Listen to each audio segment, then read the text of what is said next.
Welcome everybody to our February GSA Assembly meeting. We are excited to have you all here, joined back in the spring semester. Here is a look at our agenda we're going to be covering today. So we should have already taken attendance. That link is in chat. And we're going to jump right in to introducing our new GSA advisor. So if you all remember last meeting that we had, we said goodbye to our beloved Dr. Bugs, and this month we are welcoming our awesome new advisor, Dr. Craig. And we are going to jump into presidential updates. We have two invited speakers today that I will introduce at that time. We're going to talk about the GSA elections that are currently happening, and then the spring 2021 funding cycle, the best for last. I know you all have great questions for Matt coming up. So with that, I'm going to stop sharing just so we can all see each other. And Dr. Craig, you can take the floor. Hello, everyone. Can everyone hear me? Okay, good. So hello, everybody. I'm Dr. Adrienne Michelle Craig. I'm the Associate Vice Chancellor for Student Affairs. I have been at UNCG for 1 year and 1 week. So I had about 1 year and 2 weeks. I actually had about 7 full weeks on campus before the pandemic. And so I actually had a chance to come to one of you all's meetings last spring.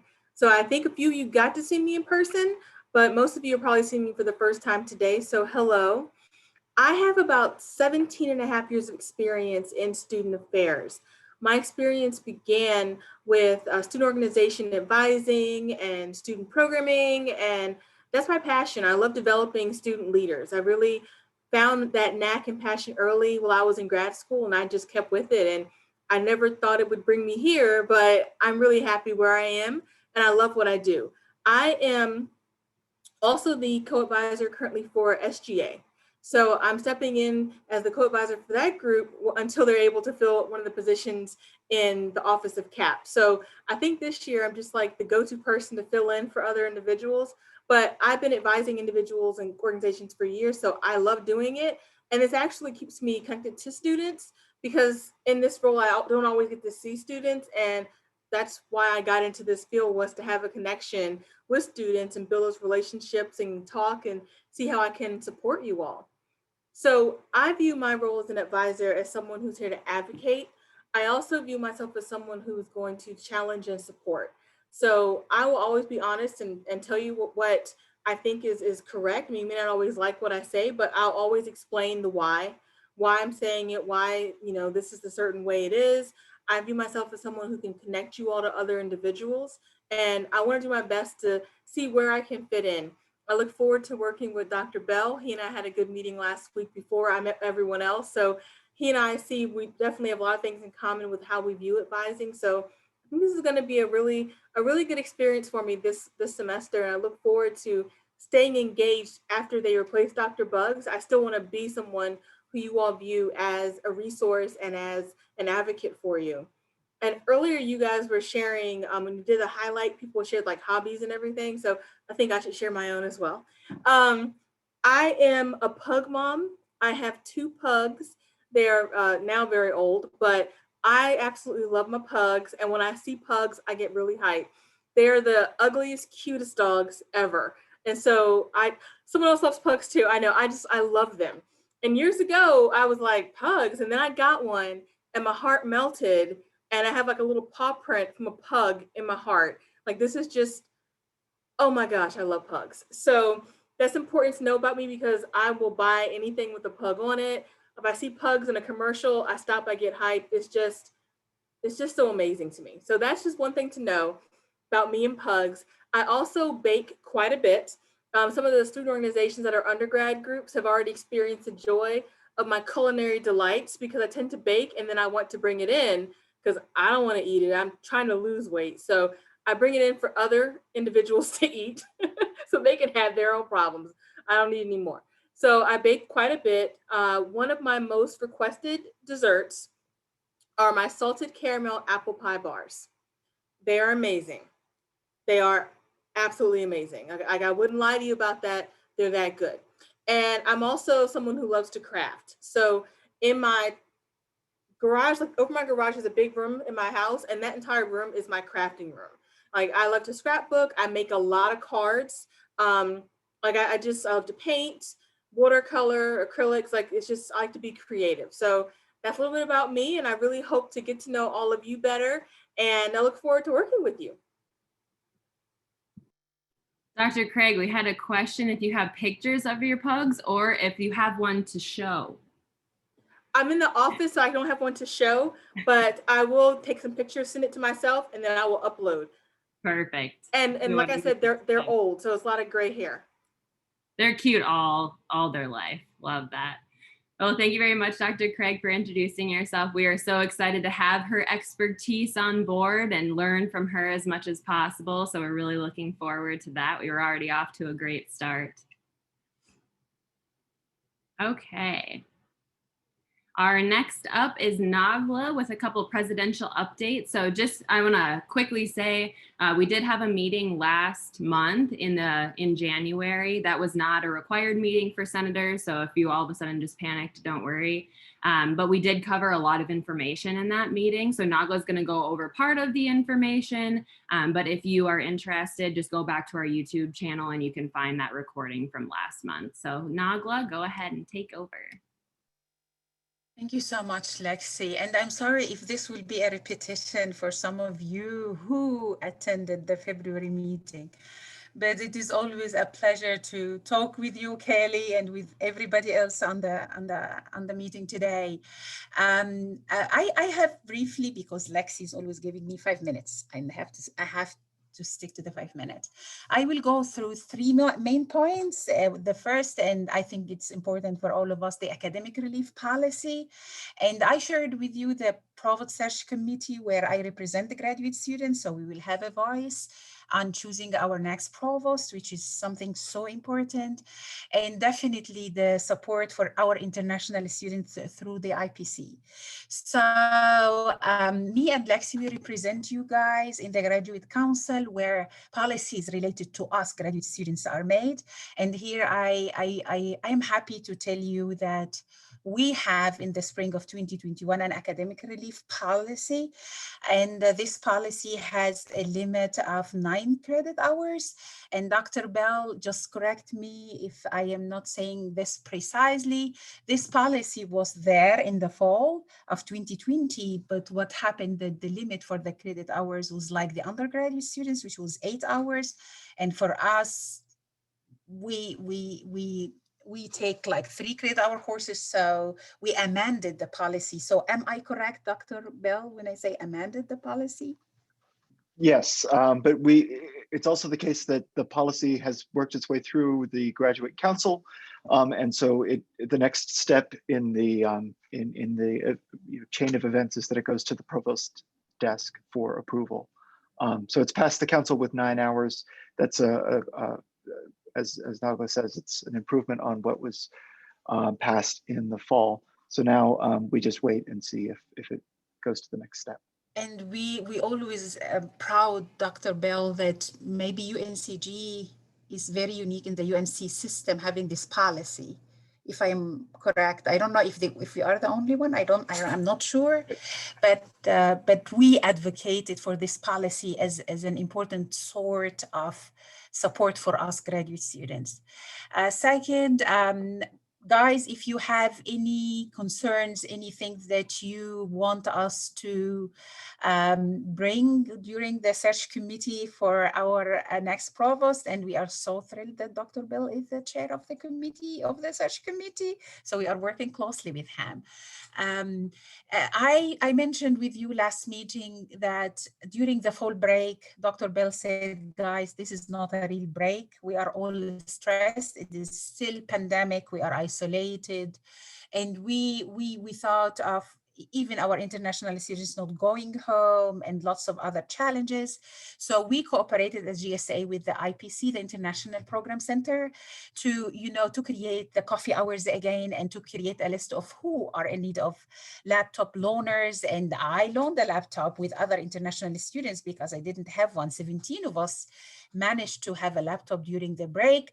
But what makes my heart happy that we advocated with the graduate school through Dean Burke to have an international student speaking in the holding ceremony, in the doctoral holding ceremony every year. So as we said, we will have a national student and an international student. And I was thrilled that the very unique student that represented international student this year is Latifa Salmi. She's from the Middle East, Crystal, and she's from a country called Kuwait, and her beautiful face represented you guys, all international students. So we are always advocating for you very, very strong. Thank you, Lexi.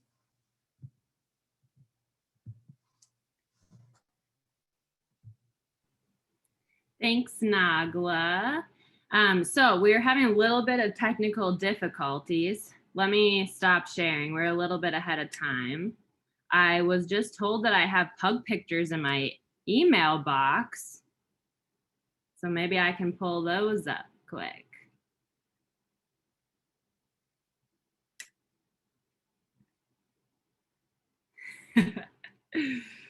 Oh my goodness.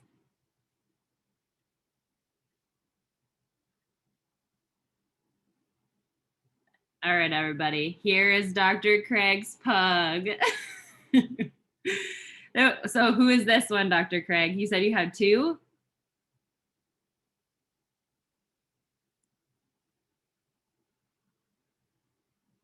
She there?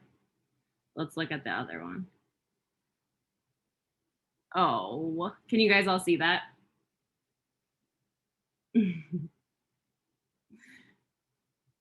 Adorable. Okay, let me go back to get a lot of great reactions from the pug pictures. Maybe we should just start with dog pictures every month. I like that idea.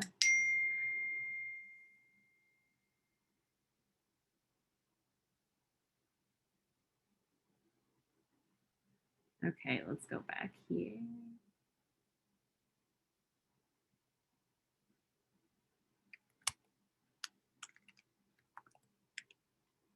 Okay, I think we are going to skip to the next speaker, and then hopefully we will get him in, and he can go after Megan. So it is my pleasure to introduce Megan DAmico, one of my best friends, and also the UNC. So for the whole UNC system, the Association of Student Governments.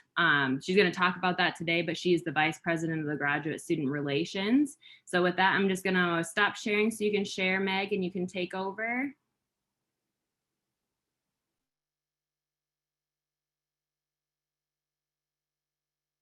All right, can everyone see and hear me all right?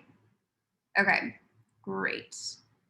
I don't like not being able to see people when I talk, and it just feels super weird. So yeah, I'm gonna try this. Okay, hi everyone. Thank you so much, Lexi, for the introduction. My name is Megan DAmico, and I am here today to talk to you all about the Association of Student Governments, and specifically the committee that I lead, which is the Graduate and Professional Student Affairs Committee. So we will get started. So as I just said, I'm Megan. I am a UNCG graduate student. I'm a PhD candidate in the biology department within the Environmental Health Sciences program. GSA just got us these really awesome fancy new headshots. So thanks y'all, appreciate it. And I serve as the ASG Vice President of the Graduate and Professional Student Affairs Committee. We were formerly known as Graduate Student Relations, but in efforts to make sure that we're representing all of our graduate and professional students, we changed our name. So it's really awesome. So kind of just some general things that I'm responsible for within this Association of Student Governments is that I am the head of like leading committee meetings, making sure that we have enough representatives from the UNC system schools at our committee meetings. We have General Assembly meetings every single month, and so I meet with my committees then.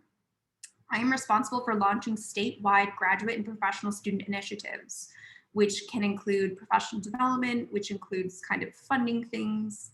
And so that's my last point. So I'm also given a budget every single year, every single semester actually, to do things for grad and professional students. And I could not do this work on my own. I have an amazing Associate Vice President, Emma Goldberg, who's a biomedical scientist and physiology PhD student at Eastern Carolina University.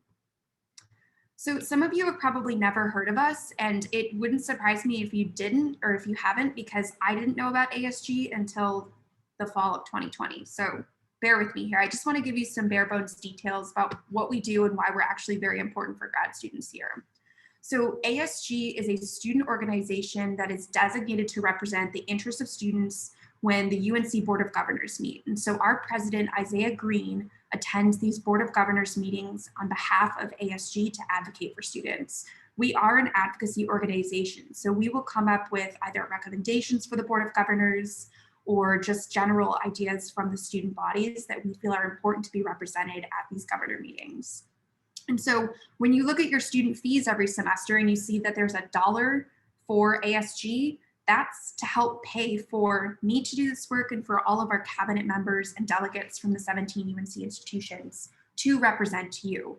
And so that's why I want to increase the visibility of what we do, because you're paying for me to do this work, and I want to be able to make sure that your voices are heard as grad students.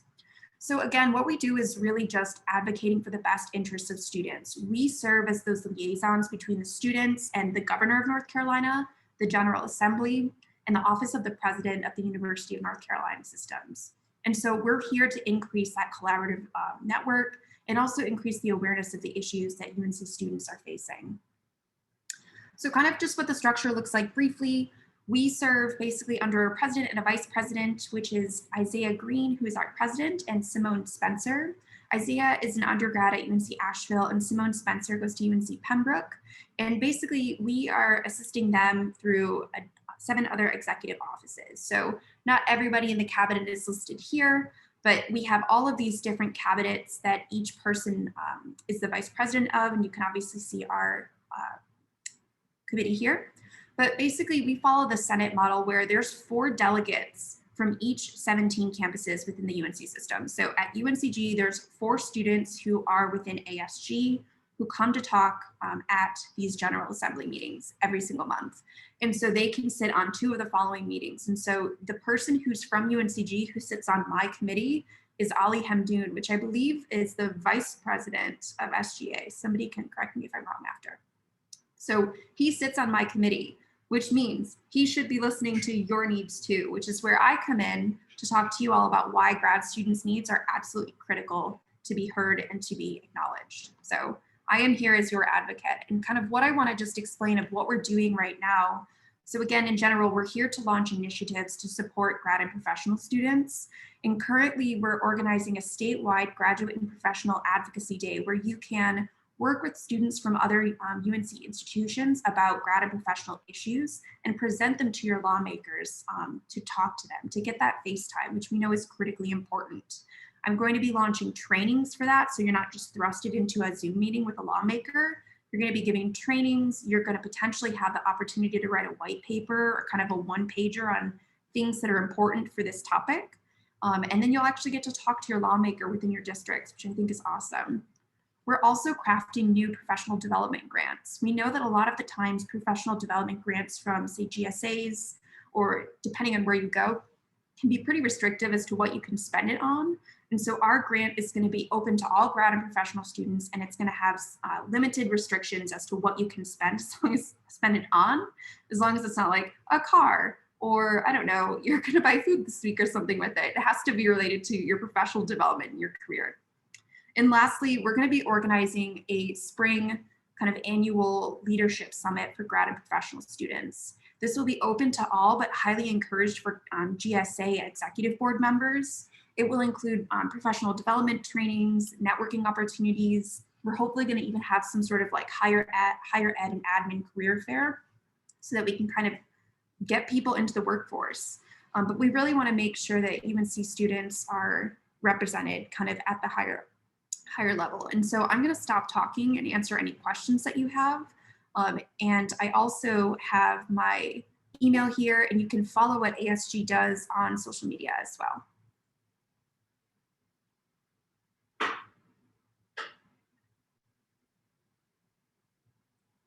Awesome. Does anyone have any questions? If No not, question. what's up, Parth? Hey, how are you? Good. That you talk about the funding opportunity for graduate student as well as a professor. So what is that actually about? As well as, so yeah, I can definitely touch on the funding opportunities will be open to all students, both national and international. So that's a restriction that we wanted to kind of get rid of immediately in case that was restrictive in any way. But can you ask your second question again about professor? It says graduate student / professor. Right? Oh, sorry. If it said professor, it meant professional. Oh, professional. Okay. That Sorry. might have been a typo on my end. Sorry about that. There is going to be any kind of limit, like limited amount of fund, like a student or a group of students like have a certain amount? Yeah, good question. We're limiting this to $150 per person for our first round. We have a set budget that I'm working with right now. And so as soon as we kind of work through all of those, it goes on a reimbursement basis. So you have to make sure that you can purchase whatever like item or training that you want in that time, because it does take a minute for us to get kind of your documentation back. You have to fill like a W-9 form or something like that to kind of give back to me so that you can then be reimbursed by ASG. So it might take a minute, but we're hoping to do a couple different grant cycles so that you can kind of either reapply if that wasn't enough, or you can apply for something else too. Yep. And what you guys applying on that leadership thing? So the Graduate and Professional Student Leadership Summit will be held in spring 2022, which seems like a faraway time, but I'm starting to plan for that now. That's going to be advertised a lot once I kind of get the meat of it together. It's a lot of it in kind of the early days right now, but we recently just had a big meeting where Nagla and Lexi and Mac were able to come to. It was the first meeting that was ever held for professional and grad student leaders at the UNC system. We've never had kind of a group of these students put together to talk about ideas, challenges before. And so my goal is to have this leadership summit be like that, where you can again come together, talk about these challenges and ways to solve them, and then find ways to collaborate. Because I think that's the big thing that we're missing right now is we're so fragmented as 17 campuses that collective voice is not being heard or even acknowledged kind of at the state level. It's very undergrad centric. And so I'm here to kind of be that voice of, we need to push grad and professional students into the picture. Great work. Thanks. Any other questions? I'll put my email in the chat too, again, so that y'all can email me. I'm more than happy to have Zoom meetings or whatever, but I'm also a UNCG student. I'm in my lab, so y'all can meet me up for coffee or something. Potential date for the summit, I'm most likely going to look at March in 2022. Yeah. Awesome. Well, thank you so much, Lexi and Nagla and GSA. Yeah, don't worry, Megan will definitely be back. We'll be seeing her again. We just wanted to introduce that whole ASG aspect since none of us knew about it before either. So we're really happy to have Megan have that resource here at UNCG for us. Okay. So we're moving right along. Next, we're going to talk about election information. So again, this may be a little bit of a repetitive thing for those of you that came to last month's meeting, but this is very important. We hold GSA elections every single spring semester for all of the positions. So to talk about that, Bradley, you can go ahead and take over. All right, give me 1 second to get everything pulled up. So like Lexi just said, every position is up for election every year. This year is no different. The nomination process, of course, has to come first in order for us to have anyone to vote on. And that will officially open today as soon as the meeting's over. If there's someone that you want to nominate that's not yourself, please have a chat with them first. Make sure they know what you're planning to do and that they're interested. If you would like to nominate yourself for candidacy, all I ask is that you send me an email, and I'll get my email in the chat in just a moment, by Friday, March 4th at 11:59 at night, anytime between now and then that you want to nominate yourself or someone else.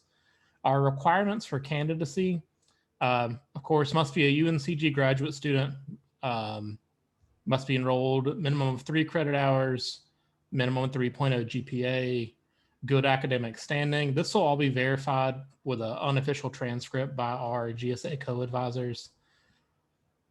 And then to cover the 4 positions that we have, of course, president, vice president, student relations, and treasurer. If you're interested in running, or if you want to know any information about the position before you make that call, if you want to nominate yourself, please reach out to whichever one of us holds the position that you're interested in. I know Mac and I are both graduating, so we're trying to make sure that there's someone ready to run and take over before we leave this spring. But if you want to know anything about the position, I know Mac's got the funding stuff coming up. That's a big deal, and that's a large part of the treasurer's position. She had talked about having someone shadow her through this upcoming funding cycle if you're interested. As far as the timeline for what we're looking at, like I just said, starting today through March 4th, nominations. Once we get that nomination information, which is just going to be a short bio and kind of a purpose statement, why you're wanting to run for GSA, what your goals are, why you feel like you'd be qualified to run. We'll get all that together in my email. We'll run it by the rest of the executive board and our advisors. The following week on March 8th, we'll send everything out. We'll put it on the GSA website and on Spartan Connect. Then on March 11th, every candidate who is selected will come to the GSA meeting, kind of give a little short elevator speech, the same stuff that's covered in your purpose statement. From there, voting will open on March 11th. It'll be done through Spartan Connect. We'll have the link up when it's ready. It'll close on March 19th. And then all of those will be tallied. We'll do a final certification, the GSA advisors will, and then we'll announce all that through Spartan Connect, email, and we'll work on getting those new officers onboarded as soon as all of that's done. Lexi is putting the website in chat. Lauren, can online students participate? I don't see why not. It's just graduate students. Dr. Bell, Dr. Craig, is there any insight as to the veracity of that?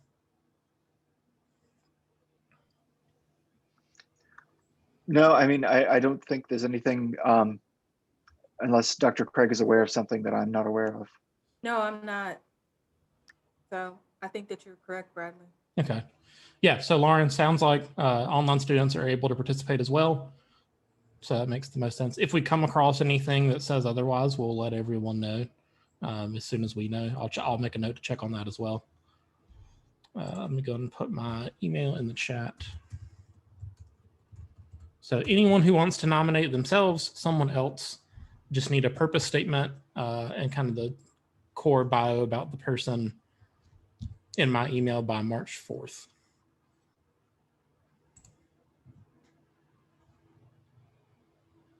So yeah, does anyone have any questions that I didn't cover?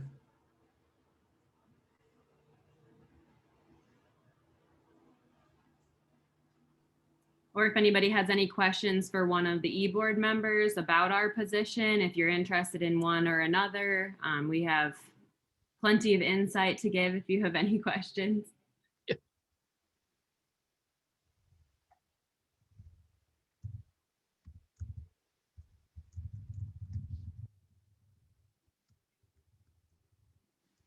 Okay, everybody's feeling good about that. So yeah, next month, a big part of the meeting is going to have the students the candidates, I guess, for the positions interview and just give us a little bit of information about themselves. So definitely make sure that you're able to come to the March 11th meeting. So these nominations are due by March 4th. We'll get all that information out on our website as well with the candidate information. And then March 11th will be our next meeting. And all of those candidates will introduce ourselves. We'll have time to ask them questions and see why they think they would be good for the position that they're running for. So definitely come to that meeting if you want to meet your potential future GSA e-board.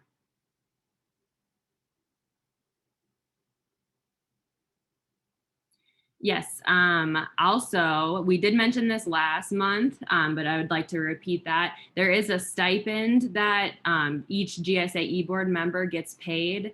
That is part of, because we do a lot of work, so it has to be worth that. Obviously, it's worth it without the money, but so technically we are signed up for 9 extra hours a week to run GSA things. I'll tell you right now, some weeks it's a lot more than 9 hours. Some weeks it's not 9 hours. And it really depends on your position you would be applying for too. As Mac can talk about, she's very busy around those funding window times, but maybe not as busy around the rest of the year. So if you are interested in one of those positions, please, please, please email us, ask us any questions. We want as many candidates to run as possible. Any other questions before we move on?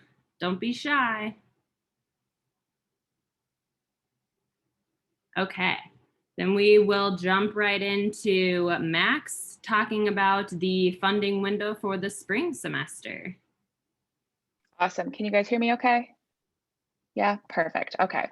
Like Lexi said, we are all set to go for our PDF and RCF funding. It opens tomorrow at 6 a.m. Just a little background, same thing as last semester.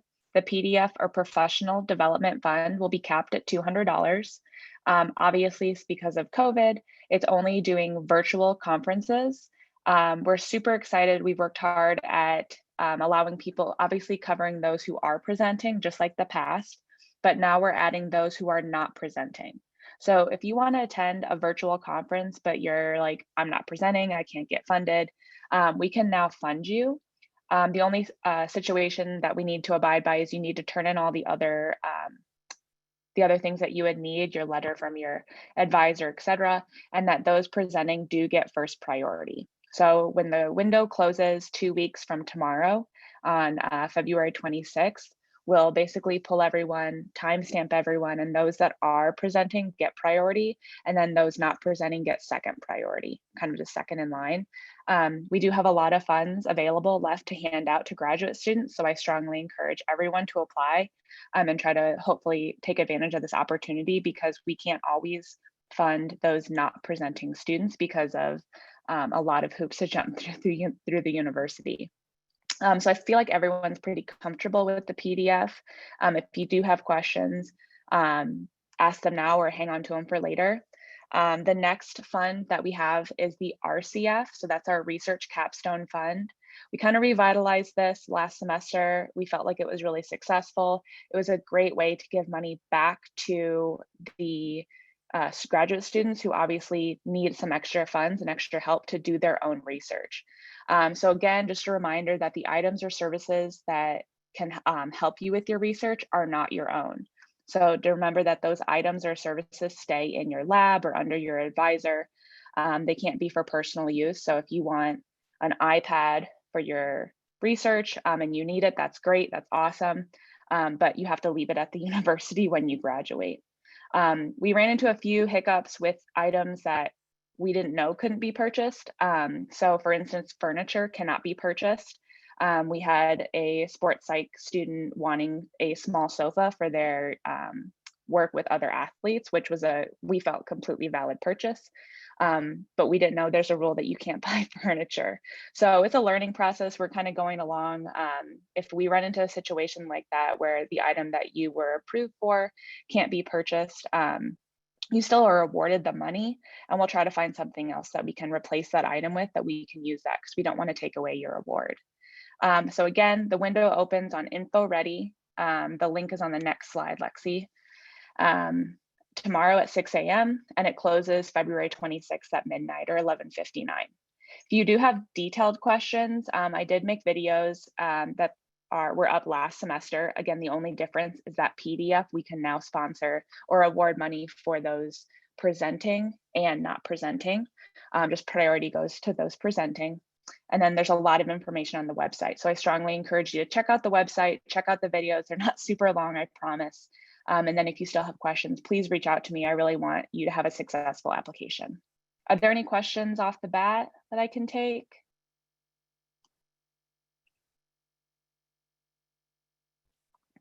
So that's a great question, Heidi. For the PDF, the membership fee sometimes is in combination with the registration fee. And so when it's in combination like that, our accounts manager has said that the the university has to pay it because it's a lump sum.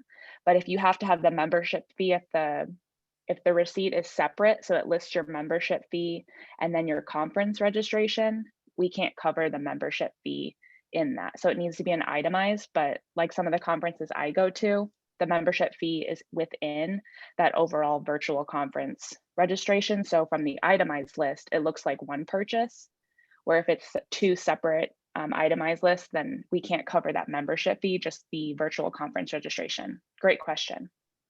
I have a question. What if I am participating more than one virtual conference coming from April to summer? So if the total amount of the registration fee and membership fee is over 200, can I get fund for all the conference registration fee at the same time? So I completely understand your question. And I wish that we could fund both of their conferences, but from a logistics standpoint, at this moment, it's just one application per semester. Hopefully in the future, we can figure out a way to better monitor if you have two, but it's really taxing on both myself and the finance committee, as well as our accounts manager, to make sure that that final balance doesn't exceed 200. So unfortunately right now it's just one submission. So pick whichever one costs more that you can get that reimbursement. Yeah, and I have another question. So regarding the application form, that's gonna be coming up tomorrow 6 a.m. or it is already in the website? So all the forms that you'll need to apply are on the website. It's under the funding tab. And yep, everything opens. So the info ready site that you apply to opens at 6 a.m. tomorrow morning. So once I download the professional development fund PDF forms, and then I write them down and then submit tomorrow 6 a.m., right? Correct. Just make sure you have that list of necessary items. So it's listed on the website, but make sure to reach out to your advisor so they can give you a letter of support. Make sure that if you are presenting, that you have your abstract or your whatever the conference sent you, that, hey, yep, you're good to go, you're presenting, kind of proof of conference, and we can swap that out for your other stuff.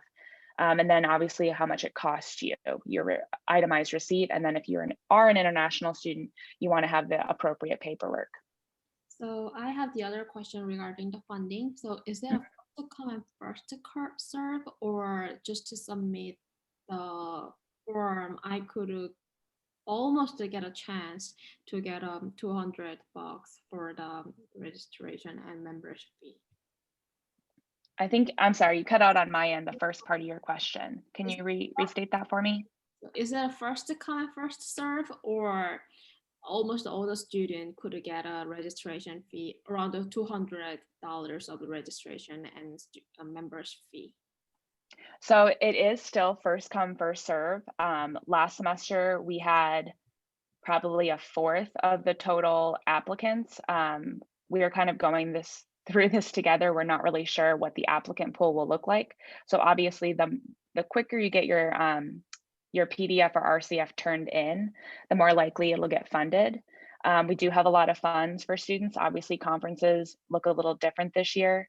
So we want to make sure that it's unlike the previous years. It used to be this mad rush at whenever the time was opening and everyone was submitting and we were crashing websites because we had so many people submitting. This past fall was not that way, but obviously we just don't know how this is going to go for the spring semester. There's typically more conferences in the spring and early summer that we can fund. So we just want to make sure, again, it is first come, first serve, especially for those presenting. But obviously we want to make sure you get your stuff in, but if you need a couple days, make sure you submit the correct forms rather than trying to get it in, at 6:01. So if you don't mind, can you share the screen of the website, and then can you let me know what kind of a format gonna be best to submit, just in case? Yeah, Lexi, can you just click? I mean, the competitions, the PDF and RCF submission aren't up because they're not visible on the website until tomorrow at 6 a.m. But if you go to the website, oh, there I am. That's weird.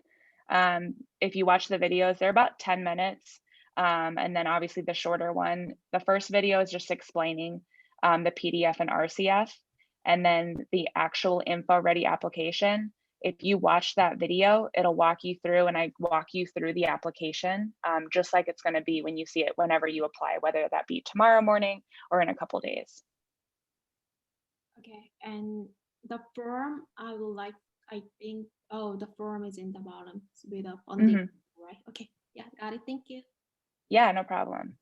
There any other questions that I can answer or try to answer? Yes, Mac, I have a question that so regarding CF, we can buy instrument or anything that can stay in the lab and everyone can use, right? But Correct. if I need to buy for specific to my project or a chemical, is that possible using RCF? Yeah, definitely. So the way you want to frame that, and just like it'll benefit you, but also it'll benefit future students. So you don't necessarily know the research line that other students might take, and a student might take similar interest to you. And so as long as the item stays in the lab and that it could potentially benefit multiple students, that's how you'd want to frame it, because we want to make sure we're following the rules set forth by the university, that it doesn't ever benefit an individual, but always benefits a group. Thank you. What other questions do people have? If you have items on Amazon or that are like a direct link to purchase, Corey, our accounts manager, is really good at purchasing that for us, because remember, we don't want you to purchase the item for the RCF. We have to purchase it. It gets sent to us, and then I get to give it to you or find a spot to drop it off for you. Any other questions? Thanks, love.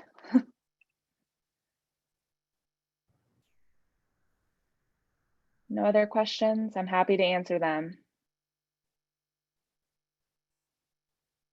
Awesome. Well, if you have other questions, also good point, Lexi. Obviously, if you're here, you're representing your department, but it's also important to note that PDF and RCF funding are only available to those departments that have Senate attendance here. So if you are not a senator and you're here and you want to check if your senators do come regularly, we have a Senate attendance link. So make sure, Bradley just updated that, so make sure you check that out as well. I'm going to hand it back over to you, Lexi, if there are no other questions. If you do have other questions, please email me with any questions or concerns, or if something's not working for you. I want to make sure this is hopefully a painless process for you. Thanks, Mac. Thanks for being on the ball with that. So yeah, if anybody has any questions, obviously we always encourage you to email us. Please utilize that as much as possible. We love receiving emails from you all. We did have a technical difficulty with one of our speakers that was supposed to be speaking today. So unfortunately, we will have to invite him back at another time. But we do have 15 minutes until our time ends. There's one thing that I wanted to address with you all, and then we can just open it up. And if anybody has any questions or any concerns for GSA or our advisors, you can bring it up at that time. One thing we all wanted to talk about was what senators should be doing in their departments. So as a GSA senator, what are your duties to represent your department? It is expected, and we would really prefer if you would all send updates after each of our meetings. So not everybody can come to these meetings, right? That's why we have delegated senators for each department. You are representing the voices of your department. So if you could update them after, just a quick, whatever we talked about that was really important, like the funding, like that is a big email that should go out to your people. That's especially coming from you. People may pay attention to that email a little bit better.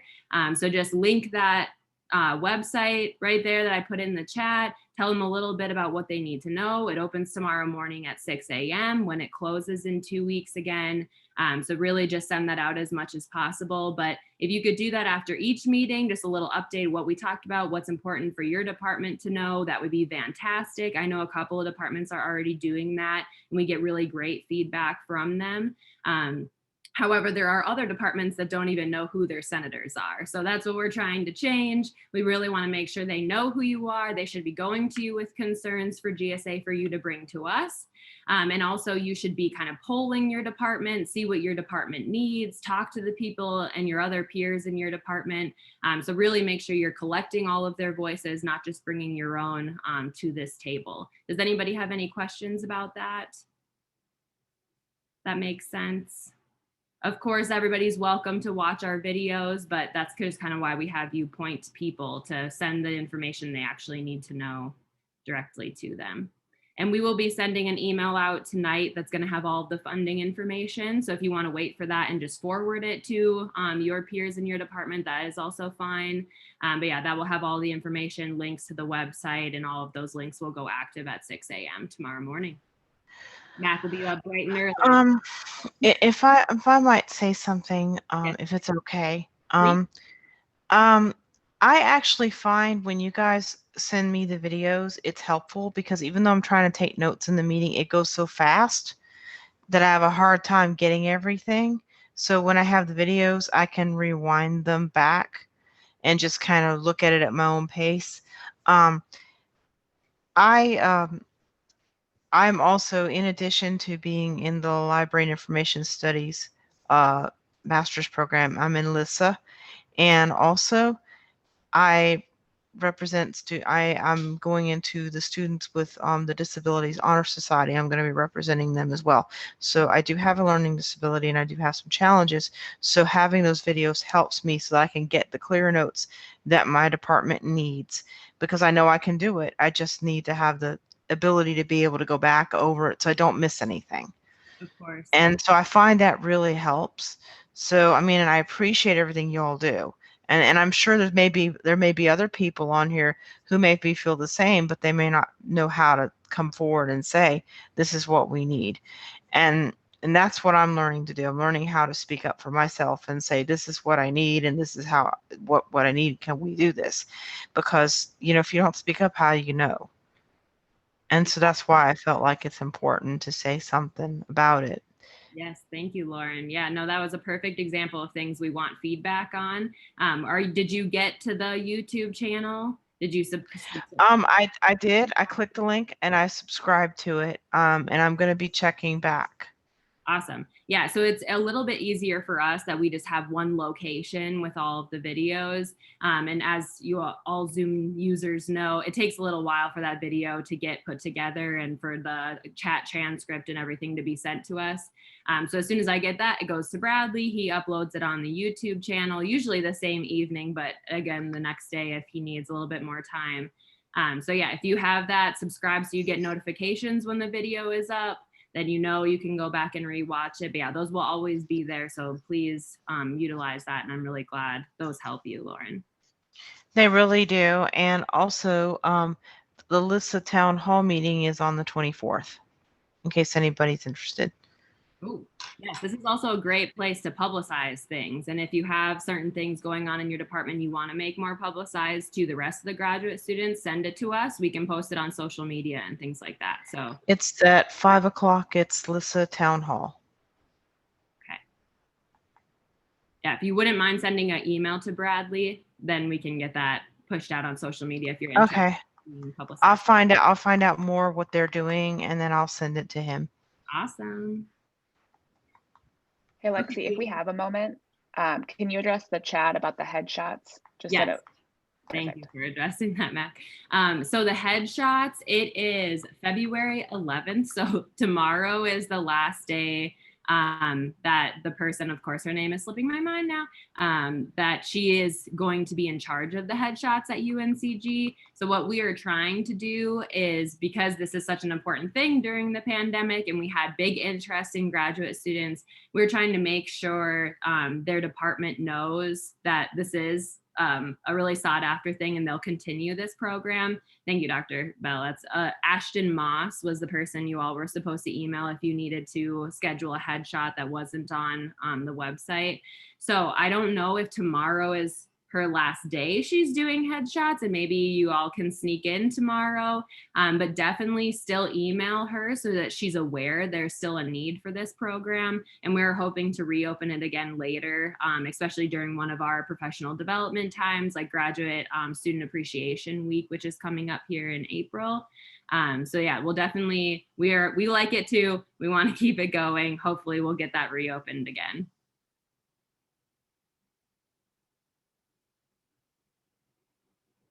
Okay, so yeah, great questions coming in chat here. I'll address those, and if anybody else wants to go. The slots were unavailable for the headshots. Yeah, there wasn't very many slots available, and we had such a short window before she was leaving that program. So I definitely understand that. So when Taylor had a good question, when we send out an email with an overview to the GSA meeting, who should all of the recipients be? So what I did when I was a biology senator is you can get the list of all of the active students from your department, that email list from your GPD, that graduate program director. If you don't know who your graduate program director is, let us know. We can figure that out for you. And yeah, so they should have the list. You can get it from the head of your department if you don't have a GPD. And you can get that as a senator, you have the right to that information. And what we always did was just use that listserv then to send out polls to the biology department, ask the students what they thought we needed, what we wanted to bring to GSA. Even at a department level, we made changes. And I know I have our two awesome biology senators on here currently. So if you all have any ideas, you can definitely speak up. But yeah, so just get the email list. So that's just the graduate students in your department, right? So all the master's students, all of the PhD students. You can do as much as you want with that position. You can do basically as little as you want with that position, but really the sky is the limit. You are a student leader in your department, so please use your voice and get things enacted that you think should be. I'll also jump in, Lexi, since you said the other new senators for the biology department. I know last year when Lexi was a senator, she got that list from our graduate program director and was kind of entering all those emails and making a list on her own. But something that we have now kind of moving forward is our, I don't know what Meredith's position is called, but we have someone in our office, our biology office, who created a listserv, like an email listserv for all the graduate students, and that has been immensely helpful. So now everyone has access to just kind of typing in biology graduate students and sending out emails, and it makes it really easy to communicate with the rest of our grad students. So if you don't have that in your department, I definitely suggest trying to get that implemented. It's relatively easy to do. Yeah, thank you, Catherine. That was something as a senator I was looking for, and everybody kept saying, oh, we don't know how to do that. So I'm so glad that you all figured that out. That was awesome. So does anybody have, we just have about 5 minutes left. Any other questions about like what you can do as a senator in your department, what you should be doing as a senator, a graduate student association senator? Any questions for that? Or anything else about funding or elections? So I have a question about the kind of a meeting minute. What time I am expect to get a meeting minute or kind of information about the funding, because I would like to share some minutes regarding this meeting as well as the funding to my department colleagues. Yeah, that's a great question. So we don't normally send out meeting minutes after each meeting. That's kind of something as when it depends on how you all think about it. If you think that that's really important and you would like those sent out, we can talk about that. When I was a senator, I kind of just wrote down what I thought my department needed to know or what was like really specific and important for them. It kind of broke it down. So it's not this like huge page of information. It was just a shorter email. So let me know how you think about that. But as far as the funding email, we will work on that directly after this meeting and get that sent out sometime this evening, hopefully within the next hour. Bradley, if you think that will work. Thank you. Yeah, I just sent you and Mac a draft anyway. So I've got class at 6:30. So between ending this and my class at 6:30, I can send it out. Perfect. So yeah, if you all can look for that email, send it to your department as soon as possible. If you don't have that listserv, you can send it to your GPD and they can send it out tomorrow morning when they get it. So just let us know. And the funding that we have for the spring is plentiful. So please do not panic. If you send a couple days later, there's still a great chance that you'll get funding. So just try to like negate some of the stress and sheer panic that sometimes happens when we open up these competitions. Like we just need to all stay calm and we can just submit the things when you submit them. Thank you. Yeah. Let's see, Alicia, in the chat, you said anything specific for online students. Was that for like things to send out, or did you want to specify that question?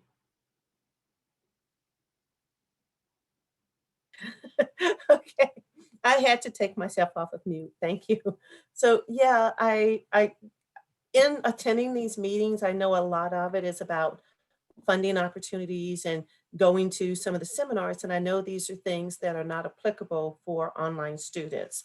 So I didn't know if there was something specific that online students would benefit through this, so that when I'm going back and giving information, I can give them something that benefits them. Yeah, that's a great question. Thank you for asking that. So we talk a lot about, first of all, just different opportunities around campus. Online students have all of those same opportunities as in-person students. Whenever we host events, if you're a graduate student, you can still go to that event. So like I'm talking about our Come Talk with GSA event, publicizing that. Our Grab Grub with GSA event, that's free food. We want to publicize that, right? All graduate students need free food. So things like that, our professional development events that will be coming up. So when I say events, they're obviously going to be online this semester following the rules. But our Grab Grub with GSA, we're still looking to figure that out. So that can be just picked up food in person. But yeah, and also just the information we give about, like Meg was talking about ASG today. Students aren't aware of ASG at the UNC level. So even just making them aware of that, giving them her contact information. If they have any specific questions, they can reach out to her, anything like that. So basically everything that we talk about, it can be important for somebody, you know, maybe somebody could have really used that information. So it's just important to share and people can use what they need. Okay, I think I was thinking more along the line of, I know we've been stuck in this COVID with some things that are being done as much virtual as possible. But for some of these seminars and so forth, you know, online students don't live in Greensboro, so they don't have access to that. So, you know, that was kind of what I'm looking at and what would benefit students who cannot come to campus or cannot go to some of these other events that a on-campus student would benefit. Yeah, that's totally a fair question. Yeah. And it's, I mean, all of the policy things that we talk about, that still affects online students, most of them. So yeah, there's definitely important things to share with all graduate students, no matter if they're in person or not. Thank you. Okay, it is 5:30. Does anybody have a last burning question before we go?